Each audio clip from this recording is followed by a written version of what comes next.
type of services. Listen, I want to thank all of you all who have made it your business to be here on every night. You know what? You know the devil is alive. You know that night that it really, really, really rained, and the night you didn't come because it rained.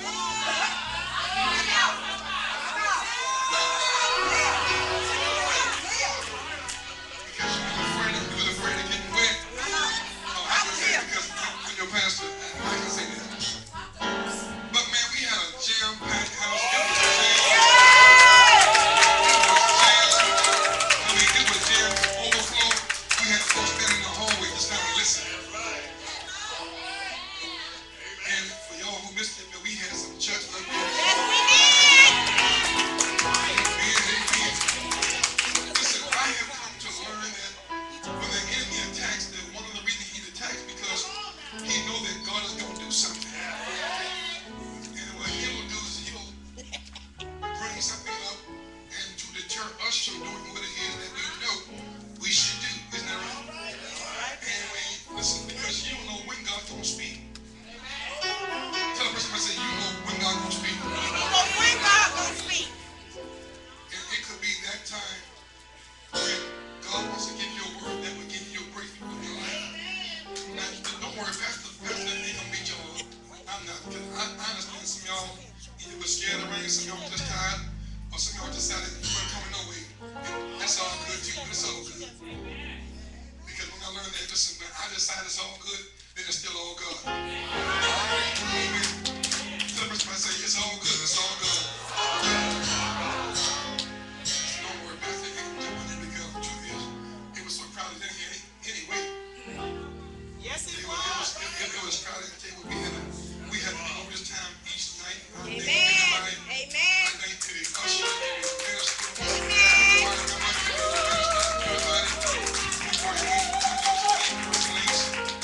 thank you all, our sound people, everybody who did your job effectively. I thank you.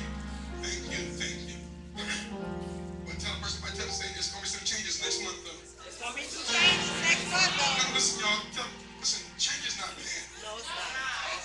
Amen. Because there's some of you all, I'm going to need you to work in other places so that you can become more effective in what you're doing. Amen. Because one of the things I've learned that we can't get so locked into a spot that when we are moved, we can become offended because we're locked in. Because the truth is that when you're moved, maybe you are more effective in the kingdom if you move and work someplace else. Isn't that right? Come on, how many of you all have ever desired a promotion on your job? How many of you all, when you got the raise, you hate to keep the raise? Come on. Come on, because you really want the money more than the position. Y'all talk back to me. Come on. I've been places, man, listen, first I wanted the money. So they came with the position. But the position required me to do more work. Come on, the truth is the folk I work with now, I ain't like them either.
around and see we're not here, call them and say, Pastor, I want to see you in church. Tell them, say, if you're not dying, come to church. All right now. Amen. If you're not dying, come to church. And as a matter of fact, unless you get to the hospital, come on anyway. You might get delivered while you're here. Amen.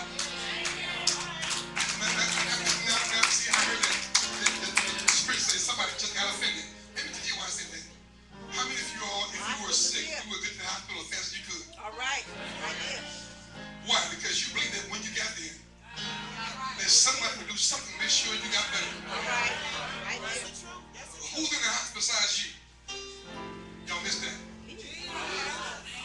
If God is in the house, He can do whatever you need done in your life. Come on, somebody. When God is in the building, He can make sure you are taken care of. So we thank God. Listen, in case I don't get to do tonight, I want to thank everybody who sacrificed your finances to make sure that you could sow into your pastor's life. Listen, I don't take what you gave for granted. Amen. Amen. And believe me, I'm not moved by how much you have given, and I'm certainly not moved by how much you didn't give. Amen, somebody. Because I don't do what I do for your money. Y'all miss that. God takes good care of me. Listen, what's the first thing that God takes good care of our pastor? God takes good care of my pastor. God promised in His word, He said He will supply all of my needs. And I promise you, Pastor ain't really wanting for nothing. All right. Now, there's some stuff I do want, but I ain't hurting right now. Oh, push my thing. Say, Pastor ain't hurting. Pastor ain't hurting. Amen. Amen. In spite of what the devil does, I'm not hurting. Because if there's anything I want, I know who to go ask for. Amen. This is why I try to preach to you the same thing. If you want something, ask God for it. Amen. Because God, if God is our source, and He should be, then anything I desire, the Bible says if I ask Him, He will give it to me. If I ask Him in faith and not doubting. Now, let me go one step further for all of you who didn't feel the need to sow into your pastor's life. Now, you probably want to know, who told Pastor I didn't get nothing? Nobody. I just want to put it out there. I love you too. And I'm going to still be your pastor. I'm going to still love you. Amen. And I ain't going to go strong when I find you didn't give nothing. Amen. You know why? Because the truth is, you the one lost out, not me. Oh, maybe I don't have no Bible reading in the house. When you don't give into your man of God or your woman of God, you miss out. Because the Bible declares that when you sow into your man of God, it adds to your account. Amen. And the same glory that God puts on your pastor, God will put on you. If you don't just sow into that anointing. Amen, somebody. Listen, well, I tell anybody, listen, I don't mind giving to my pastor. Listen, you think, you ask Pastor to that to do it. Pastor, I sow into that man's life. My time, my talent, and my treasure. You know why? Because it's on his life. I want it. Y'all ain't feeling it. See, you can't say it because you don't know what he got. Amen. Because this man got a humongous house. And I want one just like it. Say, Pastor, how big is humongous? Say, Pastor, how big is his house? Ask me. Pastor, how big is his house? Say, Pastor, how big is his house? How big is his house? I'm glad you asked. His house is so big, I can put 20 churches in his house. I don't mean just the first floor. I mean from the top to the bottom. All 3 levels. I can put 2 of these churches in his house. Ask me how big is his backyard. His backyard is so big, the church we gonna build, I can put in his backyard. All right. Y'all ain't feeling me. And if a man got a golf course in his backyard, Look out. 18, Brother Red's 18 holes in the backyard, that means he ain't hurt for nothing. Y'all ain't feeling me yet. See, how many of y'all would love to have an 18-hole putting range in your backyard? I was trying to figure out how to put a 6-one in my yard. I mean, I can put 6 holes back to back. I ain't playing. I'm going to ball a post hole digger. I'm trying to figure out how I can get these 6 holes in the yard. Of course, with great big holes though, because you know when I put,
You won't ever see your pastor broke.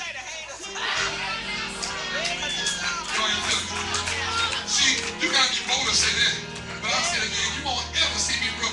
As long as God gives me 2 working hands and 2 feet, I can walk in a truck, a car, a bus.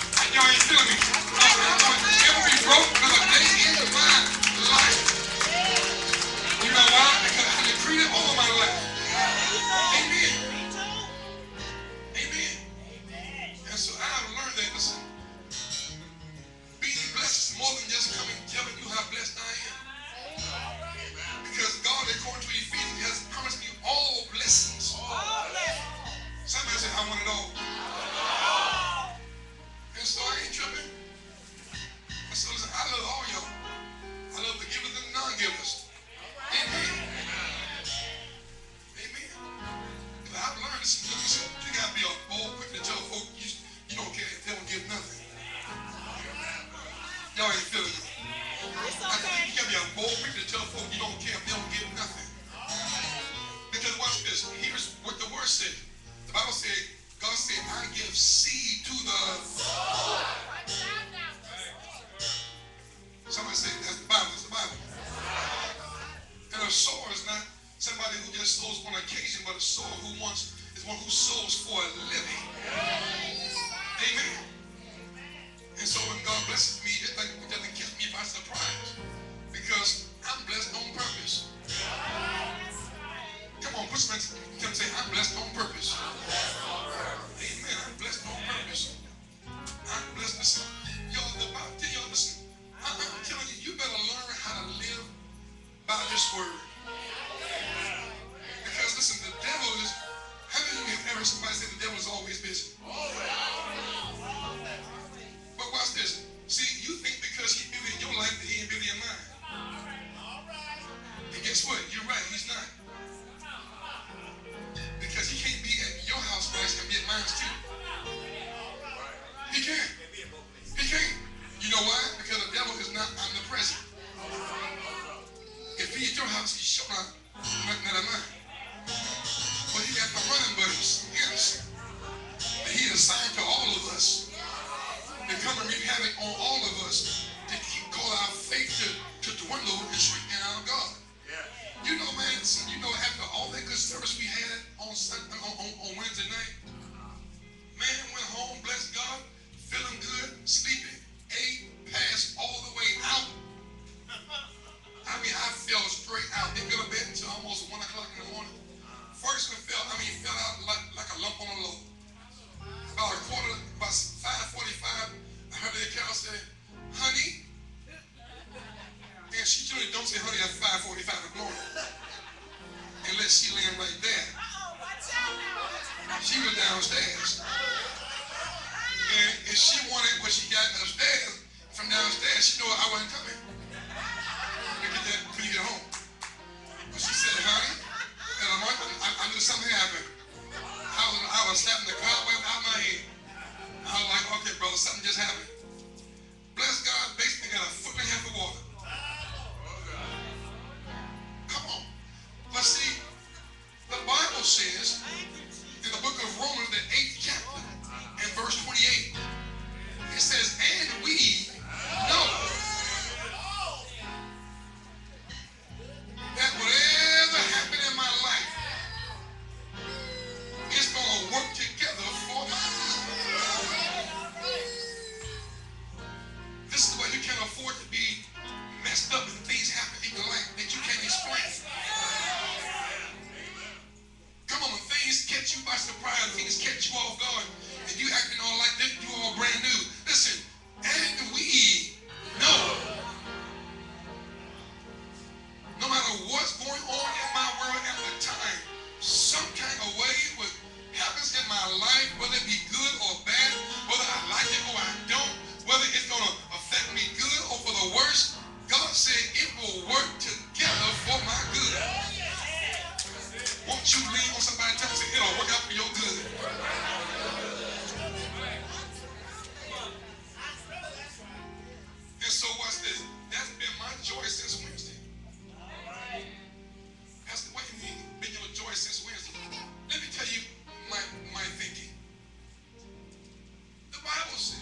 outside, it looked like I should be having a fit.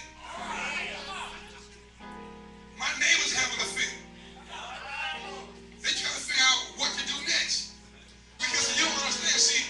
See, Charlotte, in my neighborhood, they said that it was not a flood area.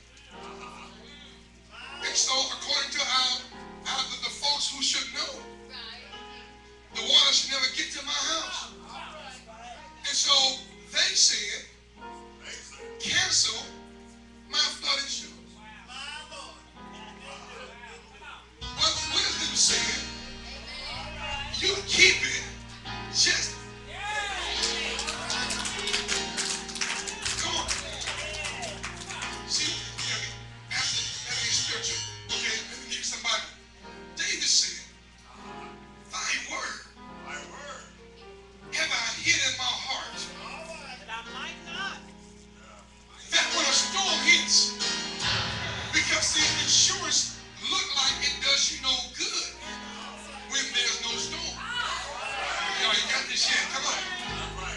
Because anybody ever feel like you were wasting your money? You paying them folks for your car insurance? Here you are, you paying your insurance, you like, my car ain't tore up. I ain't had no accident. Ain't nobody hit me. I ain't hit nobody. And I paid this too overpriced insurance all these years. And just when you feel like canceling your insurance. Come on, anybody else feel like canceling your insurance? But just when you feel like canceling, it looked like some kind of way, orchestrated, there was something happened. You had enough coverage to cover your problem. Y'all ain't feeling me. See, when you have, the world cause us to pay for insurance. But we have the word of God, we have an assurance. Somebody say, I have assurance.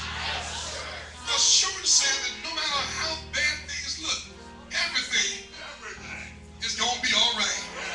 Oh, push the person right there and say, I don't care what goes on in your life. Everything is going to be all right. Come on, leap on and say, everything is going to be all right. Come on, stop and say, everything is going to be all right. If you receive that, come on, somebody give our God a praise and a glory. Come on, somebody.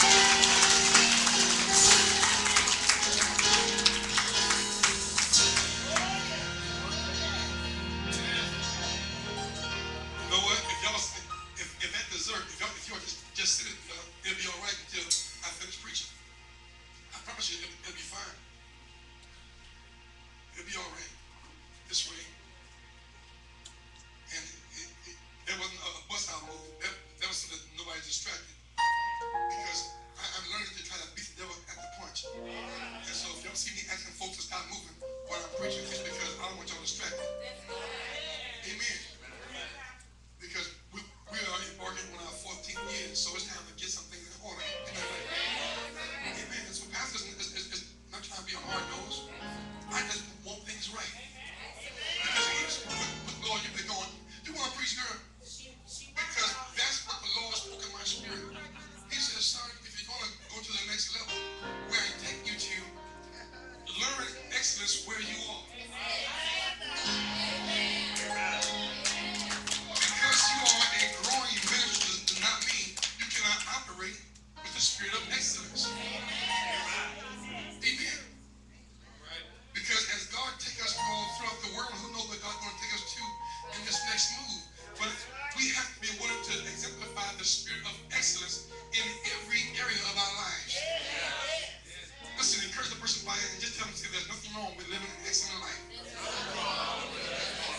Watch this. Oh, God. Okay, I won't preach that, but if you read over in the book of Daniel, the Bible declares that Daniel, watch this, Daniel got noticed, Daniel got promoted. The Bible said because an excellent spirit was in him. That's what that's suggesting. It's simply suggesting this, that when you and I begin to operate with the spirit of excellence, excellence simply means doing it right the first time.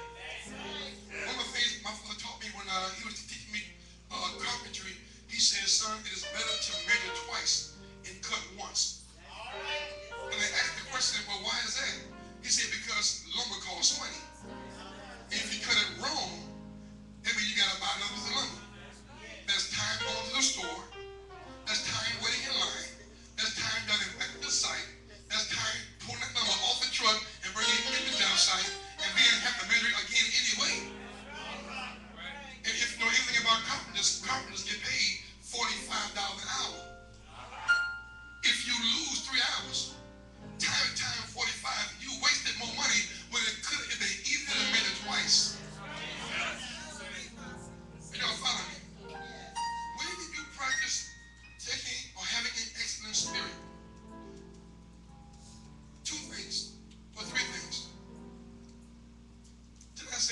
something right, but I'm gonna say this and then I promise you I'm gonna preach.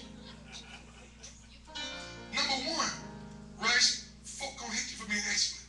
Amen, Pastor. Because when you practice being or having an excellent spirit, Yes. it shows up the people who don't care. That's right.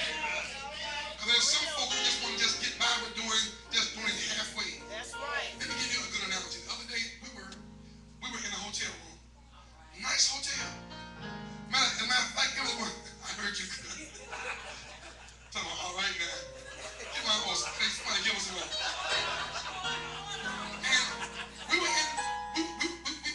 Pastor Mark, in a 5-star hotel. But one of the things we saw in the corner in the crevices was miles and pounds of dirt. Dirt in the corner. Dirt along the walls. Dust in places where dust should not have been. And so that afternoon, Lady Carol went out and I decided I was going to stay in the room because I want to see how the cleaning folks were cleaning.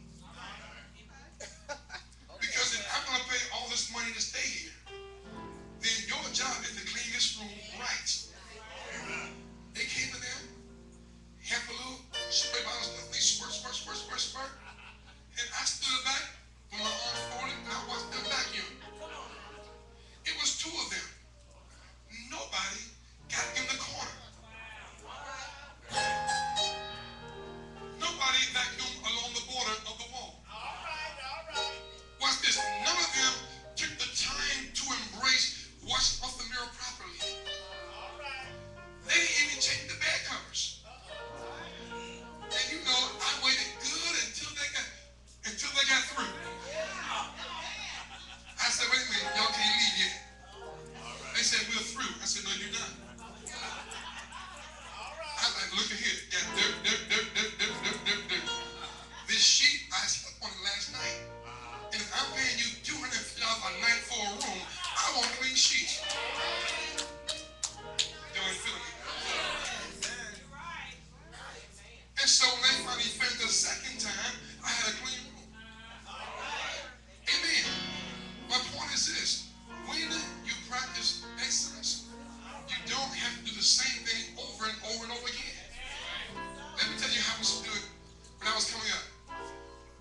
said in the book of Daniel that Daniel had, the Bible said he was preferred. Somebody say preferred. Daniel was preferred above all those other folk who were qualified because he had an excellent spirit. And so you all, I'm going to pray that it don't take long, but for as long as it takes, your pastor is going to be pointing out things because we need to operate at another level. Somebody say another level. Amen. We need to begin to operate, at another level. That's a level of excellence. That means a level of excellence in every area of this ministry. I don't care what area you serve in every area. Now watch this now. That includes those who lead the area they over. Because if the leader can't serve excellently, how can you expect those who follow you to serve under you when you are out of order? I know that's right. This is a sanctified church that just got quiet. Amen.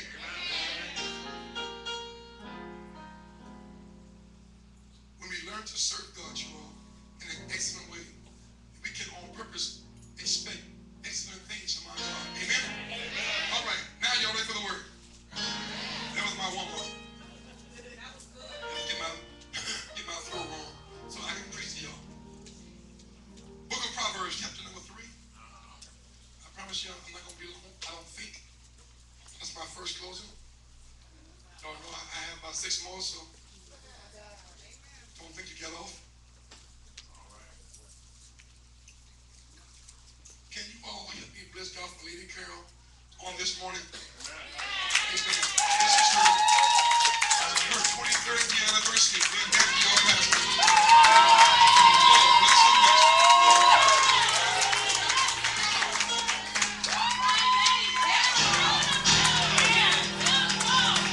That's right. You tell her again. This morning, I had to remind her how blessed she was. Somebody take those in. I had to remind her how blessed she was. Amen. Somebody tell her, yes, you are. Yes, you are. Yes, you are. Amen. That's the money. I better tell her. Proverbs, the 3rd chapter. Look at it. Verse number 5. If that's I have his word. Tell the person I said, move your hand, let me see what's about and set them free. Proverbs chapter number 3. Look at verse number 5. Yes, sir. Let's look at verse number 4. Let's look at verse number 1. Here it is. Yes, sir. My son, forget not my law, but let thine heart keep my commandments. For length of days and long life and peace shall they add to thee. Let not mercy and truth forsake thee. Bind them about thy neck.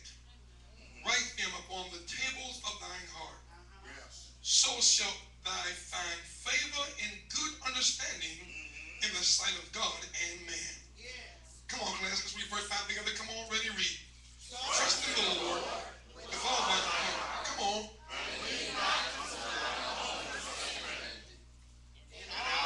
Come on, you know. And he shall direct thy path.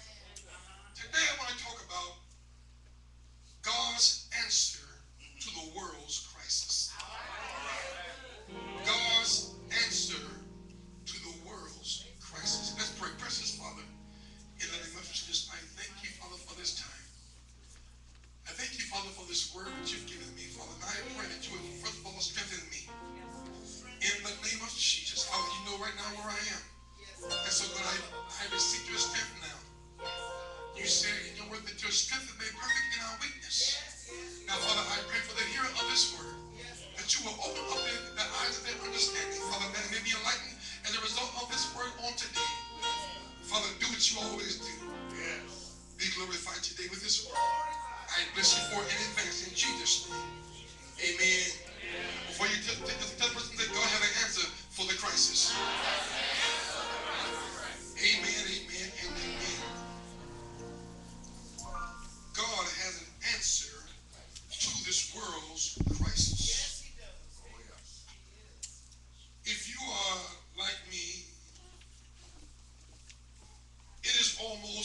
dread to open up our daily newspaper. It is almost a dread to watch the news because the only thing they seem to talk about is the bad things that are happening in our world. And one of the things I've noticed is that when you spend time listening to all the bad things that are happening around you, it is easy to have your hearts become filled with fear and anxiety. Just the other day, if you were not hiding in your own personal hole, you heard about the bombs that went off in Boston. And it would make us feel that it is almost no safe place to hide. The other day I read where a young girl was standing in her bedroom and some people were hanging out behind her house and began to open up gunfire and shot her and kill her while she was in her room doing whatever it is she was doing. After all, if there's any safe place, you would think that being at home in my house is a safe place. But even being at home is not necessarily a safe place. The other day you heard that Brother Lewis was trying to drive wherever he was going, and in the midst of doing what he always did, his van flipped over 3 times on the expressway. You would think that one would be safe in their car. But oftentimes being in your car is not necessarily a safe place. The truth being told, and it should be told, it's really not safe going to the grocery store. And it's really not safe for all you Christians who hang out in the club. It's really not safe in the club. I know you're thinking you're hanging out in the back, in the dark, in the corner, in the dark, sipping on gin and juice, but you're really not safe in the club. After you don't understand, I don't hang out in the club. After I have house parties, it ain't safe in a house party. Because the truth be told, you don't know who's coming up in your house. We're looking at the prices that are happening in our gas stations. Gas seem to be jumping by leaps and bounds. Almost make you want to go buy you a wagon and find you a horse. Because it's cheaper to buy weed to feed the horse than to put a gallon of gas in your car. Y'all ain't talking back to me yet. When you factor in all these things, oftentimes we look at the corruption we look at and we face it, even in our governments. You almost can't trust nobody who's in office. They'll get on TV and allow you to tell you everything is all right. But when you go home, you see your house and your life is falling apart. They'll tell you it's safer over in your community, but you see gang violence and drugs going on, things are happening in your environment, and they're telling you the gang crisis has gone down, but you see folk hanging out on your block, you don't feel safe. It's even worse when you come in God's house. And those who are in spiritual leadership have disgraced the office that they are holding. And you find yourself asking the question, who now can we trust? But encourage the person by the time say, God have an answer for this crisis.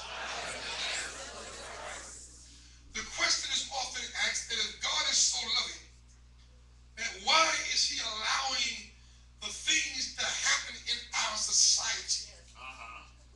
People are always asking if God was so great and if God was everywhere at the same time, then why is God allowing these things to happen on earth? I'm glad that you asked. The truth is, God is not allowing these things, the church is. That's the word he's trying to say. There was a time in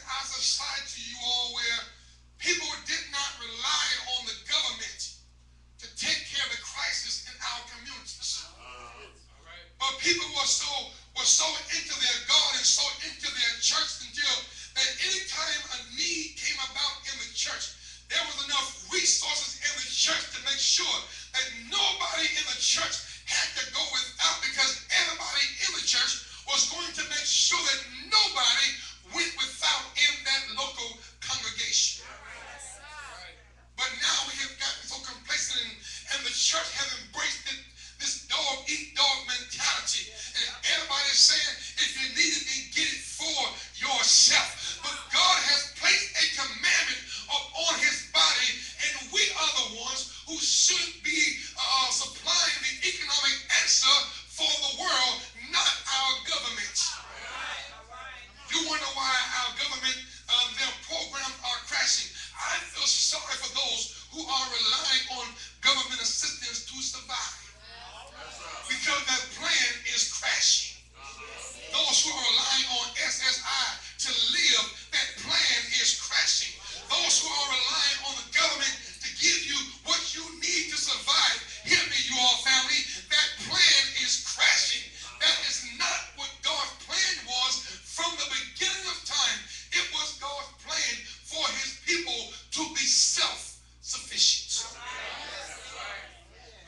Just tell a person that God wants you to be self-sufficient. Pastor, what do you mean to be self-sufficient? I'm talking about as a body. See, what this is bad that when the body of Christ, when we spend so much time going to the world and asking them to give us a dime, give us a quarter, give us a dollar to help our church out, when the truth should be our church should be in the neighborhoods asking them, what can we do to help their life become better? Because watch this, when people know how much you care, that's when they'll know how to embrace your God. You ain't talking back to me yet. When people see that you are more concerned about them than putting a dollar in your own pocket, that's when they'll want to hear about your God. God have a plan for this world's crisis. People say, if God was so loving, why is he allowing these things to happen? Tell them maybe the church is not doing the job that God has assigned it to do. See, watch this. When people that was the time, when I was growing up and folk got sick, we didn't always run to the hospital first. Because listen, our mindset was that if I can just get into the house of God, some kind of way God will turn my captivity around.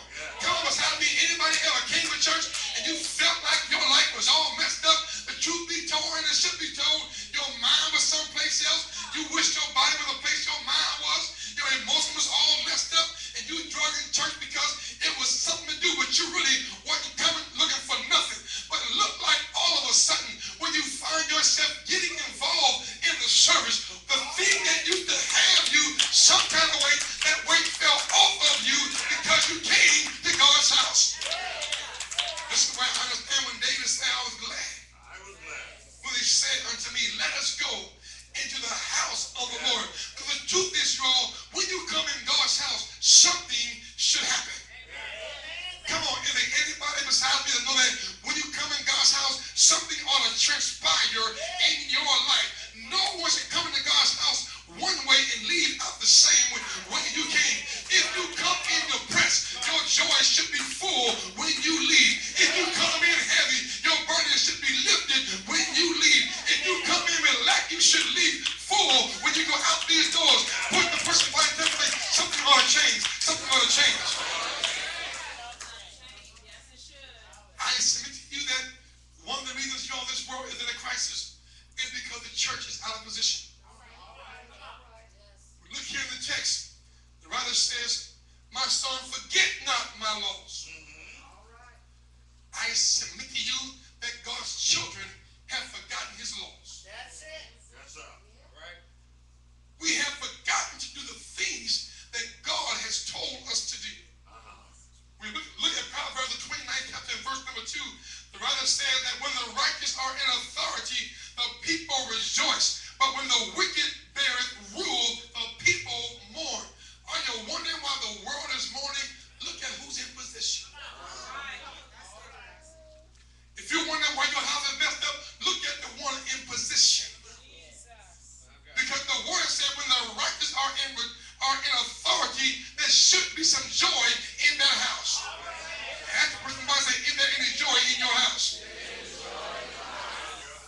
believe in calculating. Hey, God, keep your breath while I go sin. Come on, God, keep your health you gave me while I go do what I want to do. Everything you do in life, you can't do nothing without God. But understand, family, the world has told us we can do it our way, do things like we want to, and we really don't need God. It almost sounds like the folks in Genesis, the 11th chapter. They began to talk about how we can make other cowards reach heaven. And the Bible said those people got on one accord. Now watch this, watch this. Isn't it amazing? You can look at the front pages on your newspaper, and we see a nation that has made a decision that we're going to live life without God and do things our own way. Who cares that God said you should not have same-sex marriage? Who cares that two men should not be together? And watch this. They say it's equal rights. That's not equal rights. That's called common sense. Watch this. Now, listen. If you're struggling with your homosexuality and your lesbianism, I ain't picking on you. I'm just giving you what God says. Come on, somebody, because watch this. Isn't it amazing that the animal world has more sense than most people? Now, I've been around Sam almost 53 years, and I've had several dogs. I ain't never seen two boy dogs get it on.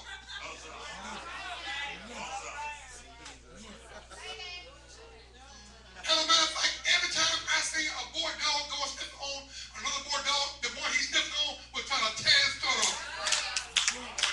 And you can tell me we got all this science, all this education, and we got as much brains ever. And now we got folks in our legislative offices telling us, well, it's okay after all. Don't violate that civil rights. Listen, it is not about violating a civil right. It is about violating what God said is right and what God said is wrong. It's bad when folks are up in the church talking about, I'm a bishop. And then you have another posted on Facebook, I'm the bishop and here's my first man.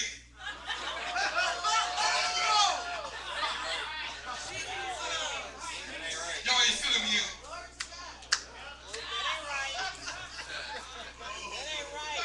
Oh, I'm going to preach it because Jesus may come back tonight. So I'm going to preach this gospel. I don't care who don't like it. Because the Bible is always right.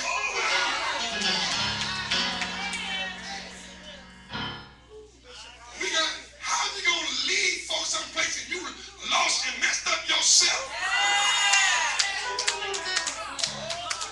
Now, Pastor, are you homophobic? No, I'm not. I love every homosexual. I love every lesbian. As a matter of fact, I invite you to come up in this church because we're going to pray the hell out of you until heaven gets the news and get you set free by the power of God.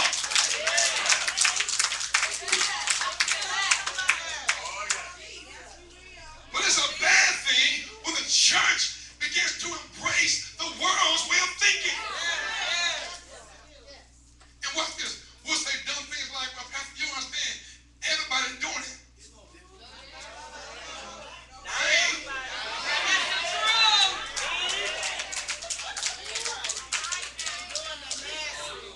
If you see me with a man, he kissing on me, I told you first I'd kill both of us. Shoot him for doing it, and I don't want to even think about it no more. Boom! Take him out.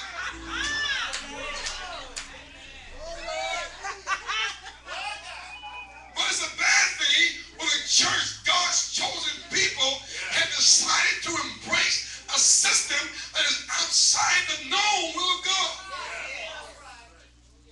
How can God's people say we love him? Even the word says, how can you say you love me but do not the things that I say? Listen, it's a bad thing when obeying God has gone out of style.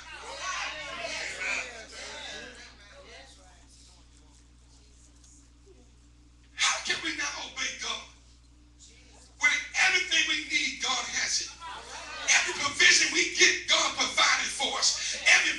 receive. God has given it to us. How can we on purpose make a decision? God, I don't want to follow what you say anymore.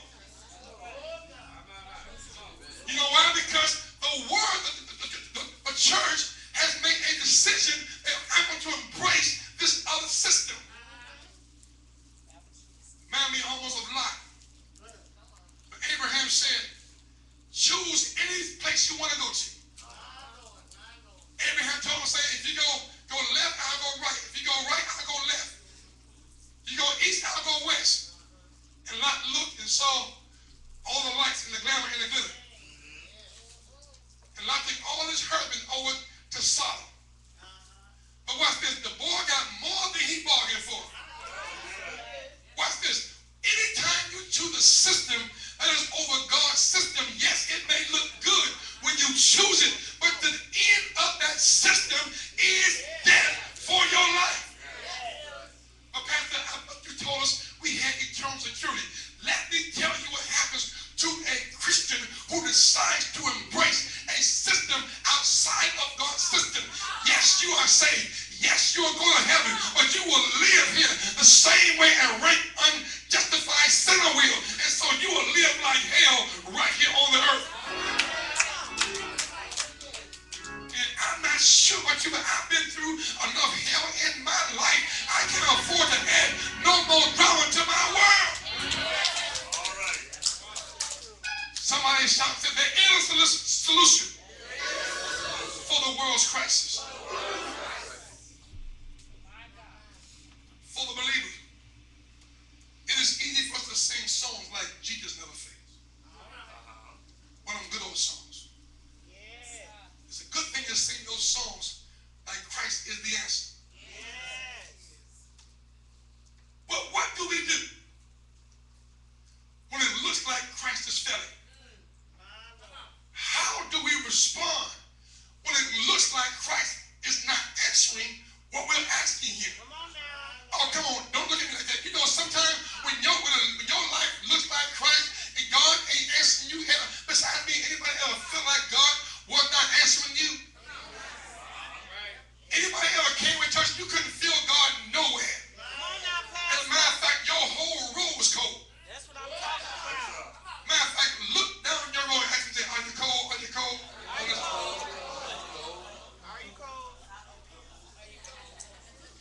Because it's a bad thing to come in God's house. You can't sense God's presence nowhere. Because watch this. If there was enough God in you, if the person by you was cold, there should be enough God in you that as they see you praising, they ought to get over on them and they'll praise God for you or praise God with you.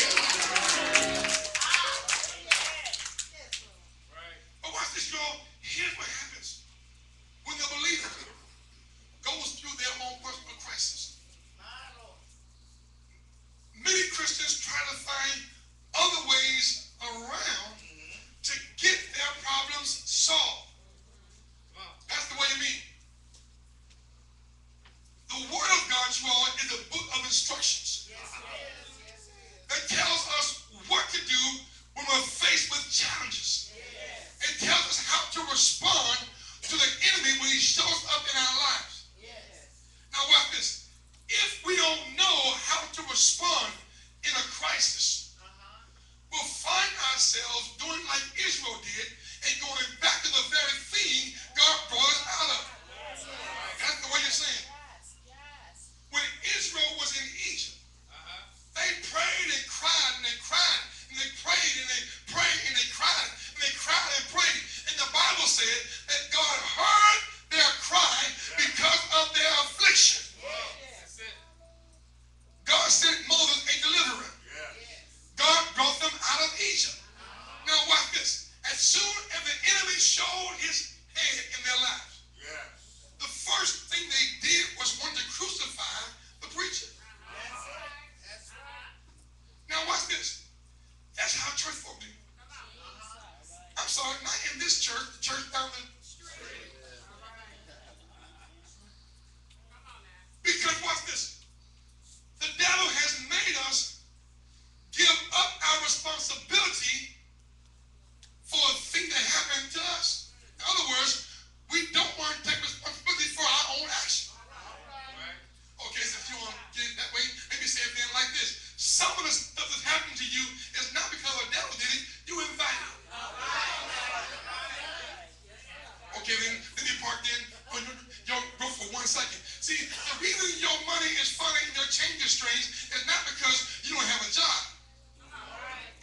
because you spend more money than you make. Come on, you can't max out your credit card. You pay $100 but charge up $250. Come on. Come on. Credit was the worst thing the government could have gave us. Because credit has killed all our credit. Not all of us, some of us. Say that. Because watch this. You'll enjoy it for the first 29 days. Come on, somebody. The truth is, listen, it is not faith to go and get you an $85,000 car and you only make $20,000 a year. That ain't faith, that's crazy. Somebody, no, God don't pay for it. Well, how come the man is sitting in front of your house and you are hiding your car in the garage? If God don't pay for it, leave the car out front. Y'all ain't talking back to me yet. Come on. If God don't pay for it, how come when they call your house, you answer the phone? Come on. But watch this. When you live outside your budget, you are putting yourself in a crisis, not the devil. Come on, I tell folks, listen, if you can't afford to go out, I don't care if they got 2 for $40. Don't go.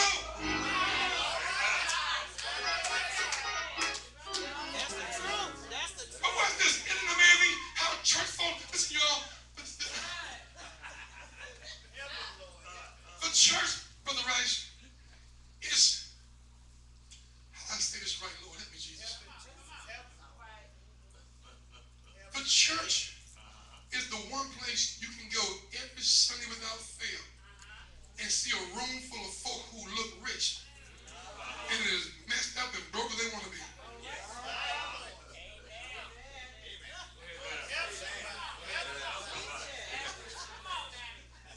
What are you trying to say? Why don't you go out and buy you an $800 suit on credit?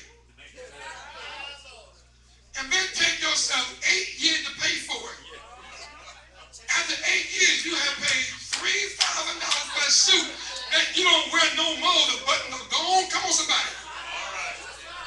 But you want to impress somebody by going out and buy this suit you really can't afford, and now you're saying the devil got me over here in poverty. No, that wasn't the devil. That was you.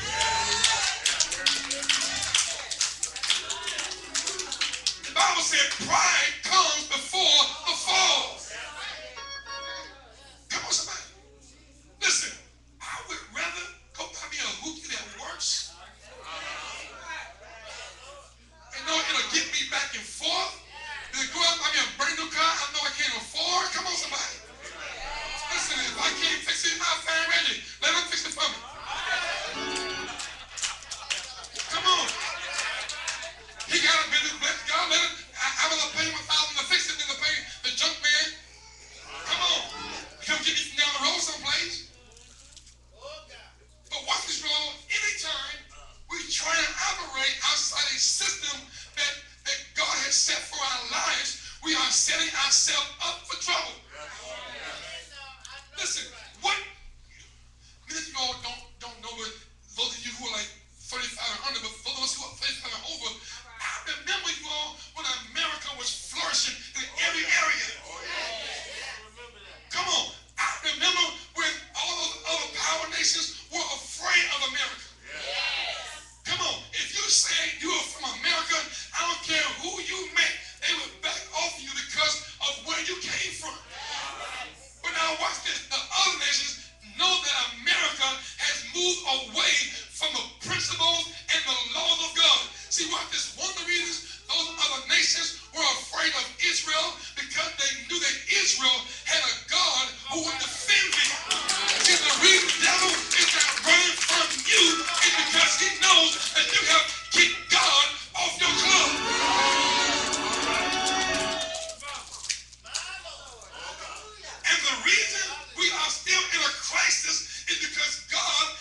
crisis.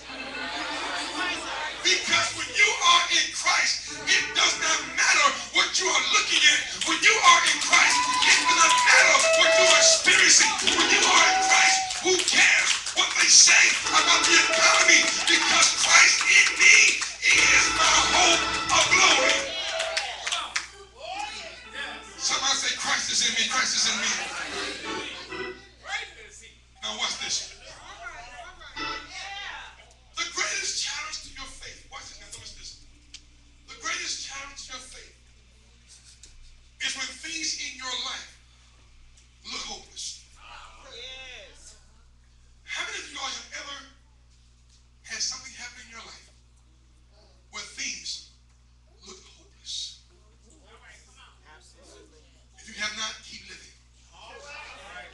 I promise you, before you see the grave, you will experience some things in your life that look hopeless. Yes. Amen. Hopelessness is a killer Yes, it is. of our faith. See, watch this. Let me give you some Bible. You ever call Jairus? When Jairus' daughter was sick, he found Jesus and said, Master, come lay hands on my child. Mark chapter 5. Read it when you're home. He said, come lay hands on my daughter. Jesus told him, I will come. He maintained his faith as long as he knew Jesus was going to show up. But then someone else came and told him, say, hey man, leave Jesus alone. It's too late. Has anybody ever found yourself in a position where it looked like it was too late? This is why you can't, listen, I know it's good, everybody, every man should have a job, but if you don't have a job, doesn't mean it's too late. Listen, first of all, your job should not be your source. Oh, Pastor, the Bible says men don't work, he don't eat. Watch this. Watch this. It is not his work that makes him eat. It is his seed for the job he had, that he planted, that caused him to eat. And so watch this. When God becomes my source, I look to him to supply whatever need I may have. Listen, because I've learned that my survival is not based on how much money I can earn. But the Bible said, God said first, he said, I will cause men to give into your bosom. Now watch this. If a man gives into my bosom, it is not predicated on what I do in return for the gift. Y'all ain't feeling me yet. Because when I follow a principle of God that says somebody, that God will cause someone to give into me, it simply says the only thing I have to do is follow God's program, and God will make sure my needs are taken care of. Or push somebody and say, follow God's plan, follow God's plan. And so you must ask the question then,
church, when their minds are mixed up, it's all about me.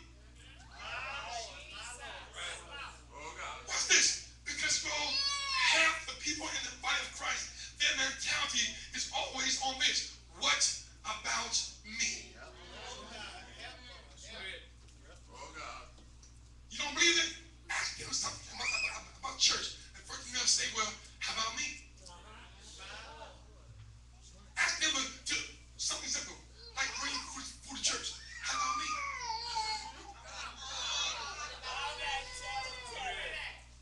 Come on, let's say, I bought food last time.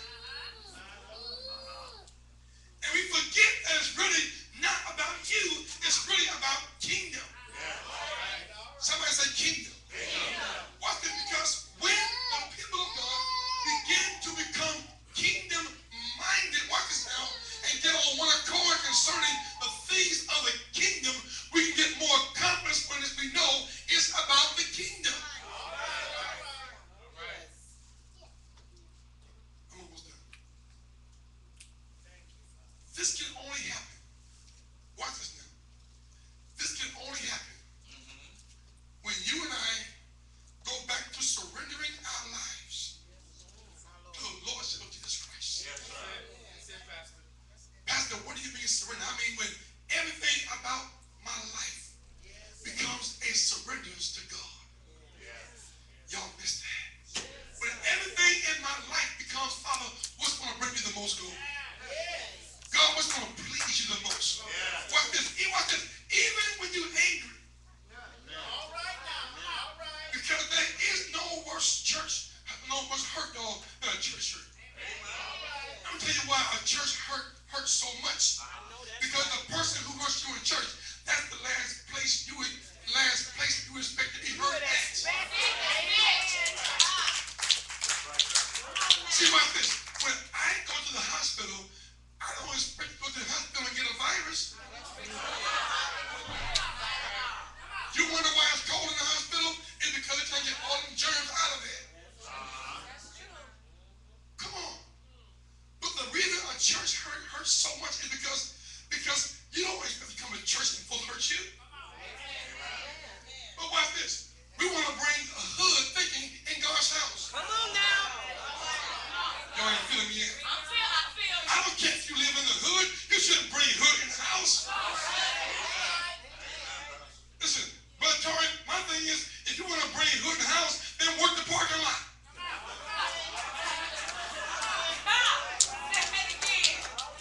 Come on, you want to bring hood in the church? Go outside, work the parking lot, put for your friends on the corner, and y'all tell everybody you see coming to church.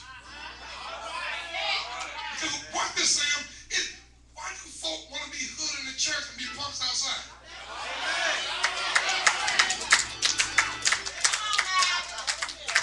Come on. When I come to church, I was telling somebody the other day, listen, baby, you ain't got to be hard with me. I'm with you.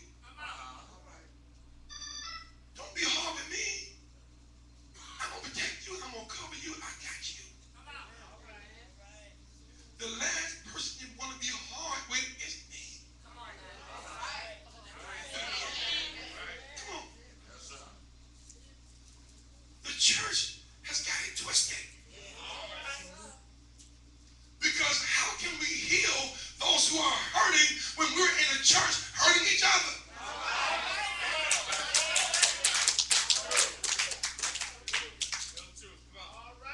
So what things say out of you? Who gives a rip?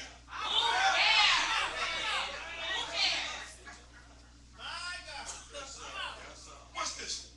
Have any of y'all ever came to church? Charlotte, have you ever came to church and your mama someplace else and you walk right by somebody that you normally say hi to? And you walk right by them because your mama, some people like, you know what? I would come in and sit down and be quiet. And then you're like, oh, you ain't talking today, huh?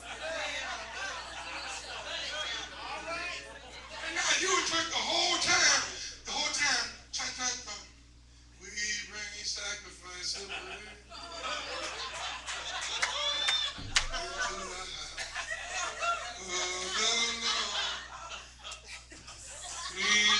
and now you all at the service because because somebody didn't say hi to you. Listen, if somebody walk past me and don't say hi to me, if I really want to say hi to you, hey!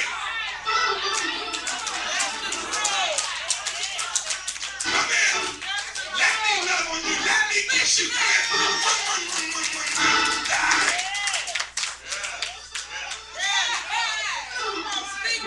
Watch this. That might make somebody think anyway. Some of y'all want to kiss somebody. They ain't been kissing on mother Sunday. Kiss somebody. See what you do. Come here, I love you. Matter of fact, hold the person and body. Sometimes I love you. I love you.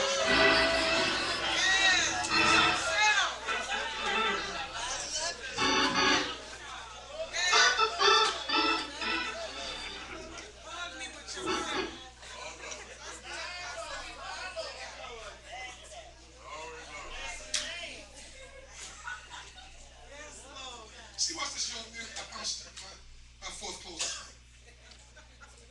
I think. Okay, after the service at 4 o'clock, we got time. God desires that all of us get back to the place where we totally surrender ourselves to Him. Amen now. I know that's right. Y'all missed that. I'm talking good now. When we totally surrender to Him. Yes. Have any of y'all ever been robbed before? I mean, at gunpoint? Watch this. How many of y'all, when the cat pulled a gun on you and you saw the gun, you told him, man, please bring the gun down, son, please, that's too high, that's my face. You did? He said, put your hands up, you're like, whatever you want.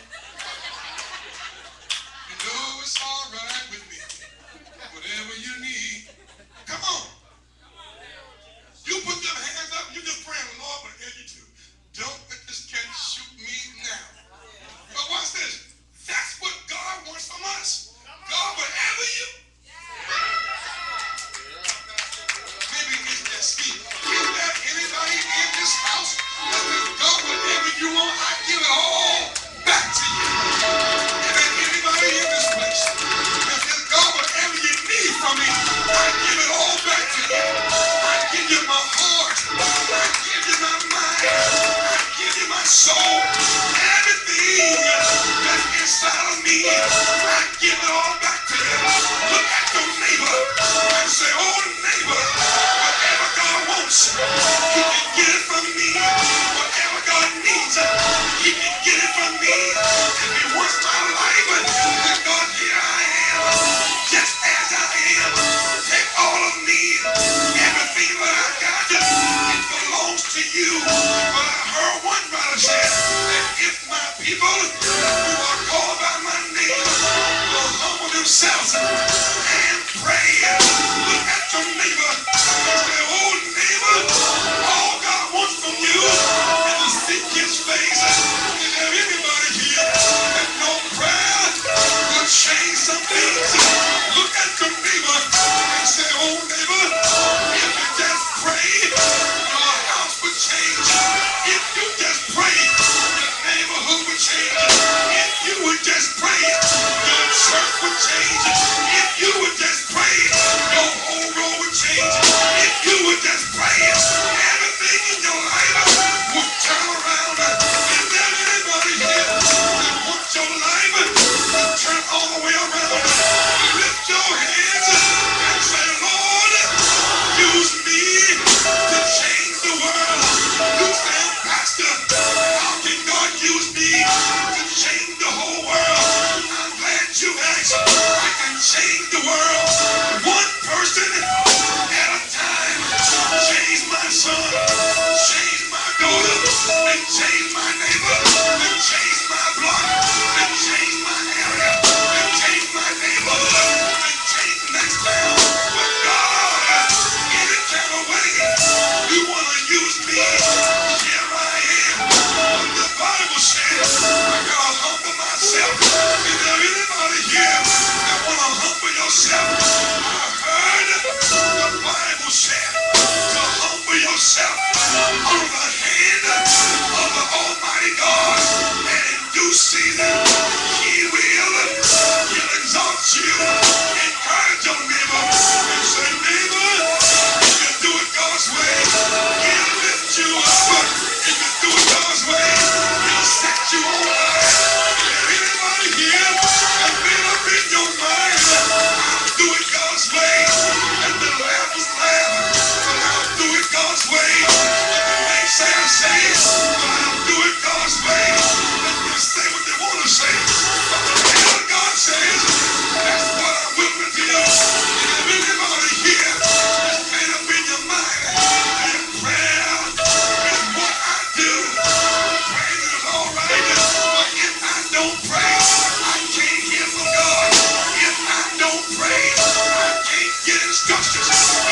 don't pray, I'll never know the heartbeat of God. I'll never know what's on God's mind. But when I pray, I talk to God. And guess what, y'all? He talks back to me. If everybody here that want to hear from God, slap your neighbor. He said, oh, neighbor, if you want to hear from God, just begin to pray. Pray for your neighbor.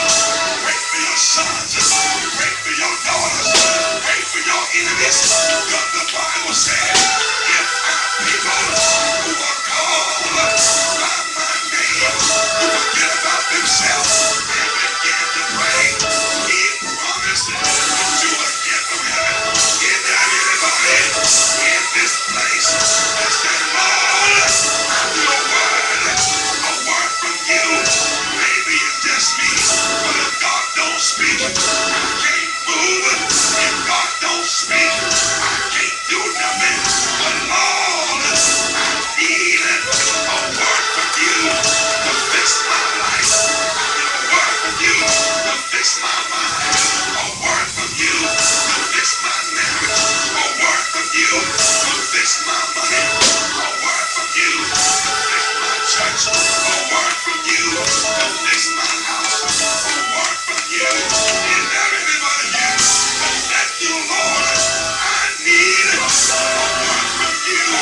Look at your neighbor and say, oh neighbor, if you can't find a reason to pray, well pray for me. Is there anybody here that needs somebody to pray for you? There have been times I couldn't pray for myself. The Bible says to pray for my world and for my government. So every night before I go to bed, I'm praying for you and I'm praying for you. Say, God, keep them. God, hold them. God, protect them. Fix their body and fix their mind. Help them out of a hard place. Because when you pray, God promised in his word that he would hear and answer our prayer. Is there anybody here that know he'll hear you when you pray? Ask your neighbor. Say, neighbor, will you pray for me? Will you go to bed? Say a prayer for me. Will you transfer tonight? Say a word for me. Because if you pray, I heard God say, I'll heal your land. Is there anybody here that wants your land healed? Lift your hands and say, Lord, heal my land. Heal my land. Heal my land. My land needs healing. My land needs healing. It's all messed up. It's all jacked up. And I need a word from you. You promised if I seek you, you will give me direction. If I seek you, you will give me a word that will change my life. Is there anybody here that know he'll fix you? Look at your neighbor and say, neighbor, if you seek him, you will find him. I heard Jeremiah say, he said, seek me and you shall find me when you search for me with all of your heart. Is there anybody here that you will look for God with all your heart and all your mind and all your strength? And it looked like God was not there. But all at once, things that begin to change in your life. I dare you to prophesy to your neighbor. And say, neighbor, it won't be long. The things in my life are turning. It might look slow, but it's turning. It's turning. It's taking its time, but it's turning. It's turning all the way around. Maybe it's just me, but I believe in my heart that God is turning my life completely around. He promised in his word, I'll make your enemies be at peace. But my ways have got to please him. Look at your neighbor and say, neighbor, first things first, don't miss First thing first, the Bible said, when a man's ways please the Lord, he'll make your enemies to be at peace with you. What does that mean? Well, what it means, y'all, that if my ways please the Lord, he'll make my enemies buy me a church. He'll make my enemies build me a new house. He'll make my enemies buy my dream car. And they'll look at me and I don't know why I'm doing what I'm doing. But in the midnight hour, I saw a dream. In the midnight hour, I got a vision. And I saw myself doing something in your life. And I'll stand there and say, whatever God says, then do it. Do it. Do it. Do it. Is there anybody here that said, God, let my ways please you? Let my mind please you? Let my words be seasoned with grace that I might please you.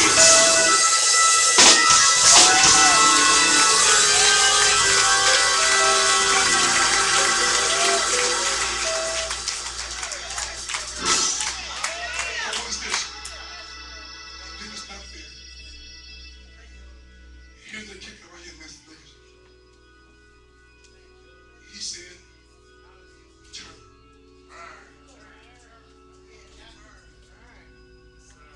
Turn. Not 360. Because that puts you back in the same place you came from. But turn's just a turn of 180. Because repentance said, I turn my back completely. Paul says, forget it. I don't care how good it felt, how good it made you feel temporarily. Because if you are really satisfied, you have already had enough of it.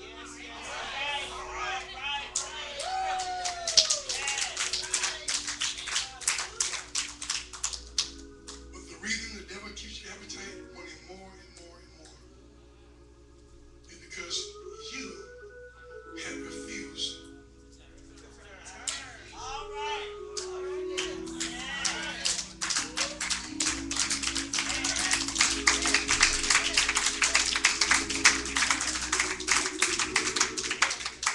God says clearly here, 2 Chronicles 7:14. He says, when you turn, I will heal. Here's the question. What's keeping you from turning? Brother Reggie, America can be fixed overnight. Don't take long. Matter of fact, all the money they spending for legislation, they get to me. I know how to do it. Turn. I can do it one word. Turn. Just turn. What's it, y'all? If God's people would turn back to Him. See, we gotta use God more than just fire shots. Just to escape hell. Because why miss hell but then live in hell? The Bible said that your days should be heavy on. Jesus said in John 10:10, I am come. That you might have life. Don't stop though, but have that life as Zoe. More abundantly. This is God's desire for us.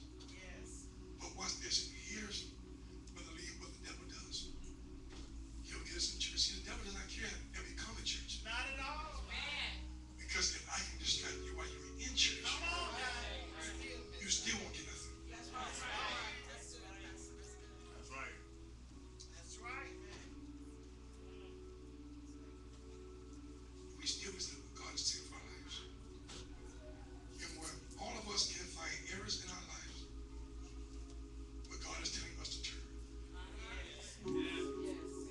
And watch this. Contrary to popular belief, there is no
lives would explode for the better in a whole different direction if we would simply give up that thing.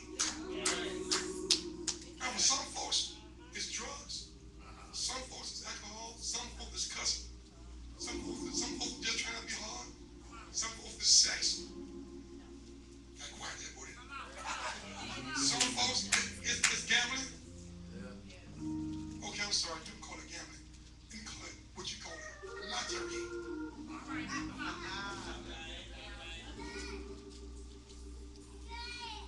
Thank you, sir. You got one amen up there. Always counting for an amen. But see, what's this? We have our own crutches, y'all. I don't have to know what your crutch is. My question to you is, how bad do you want the best of God for your life? Because if the word, first of all, how many of y'all, you really believe this word? Oh, yeah. This is more than just a book full of words. This is the word of God. And the word, Bible says if we simply do this word, he says if we do it, he said if you obey and serve, you will spend your days in pleasure and you will get the prosperity. That's the word. How many of y'all want your days full of pleasure? Now watch this. How many of y'all want your years full of prosperity? The Bible promises with long life will I satisfy you. He said, I'll show you so great salvation. Salvation is not just being saved from sin, but it means being free in every area of my life where I'm being challenged. But y'all, it only happens on the turn. See, watch this. I'm going to give you an illustration I heard Mr. Dix use, so it's not original. He says, if you're riding a motorcycle and somebody is on with you, it is important that when you are in a turn, that both of you all turn together. Because if you're turning left and they're going right, y'all heading for a wreck. Could it be? Could it be? The reason Christians are experiencing wrecks in their lives is because when God is turning, we decided I ain't turning with you, God.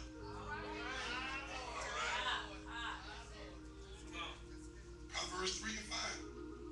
Lean not unto your own understanding. Pastor Mark's 20 from here. 20. Come right here. Hold the podium. This podium is now called my own understanding. What is this? Come on, class. What is this? What am I doing? Pastor Marks, can you please slide my understanding back that way? Listen at it. What's happening right now? I'm going down, right? If I don't make a decision to stand up, I'm going down.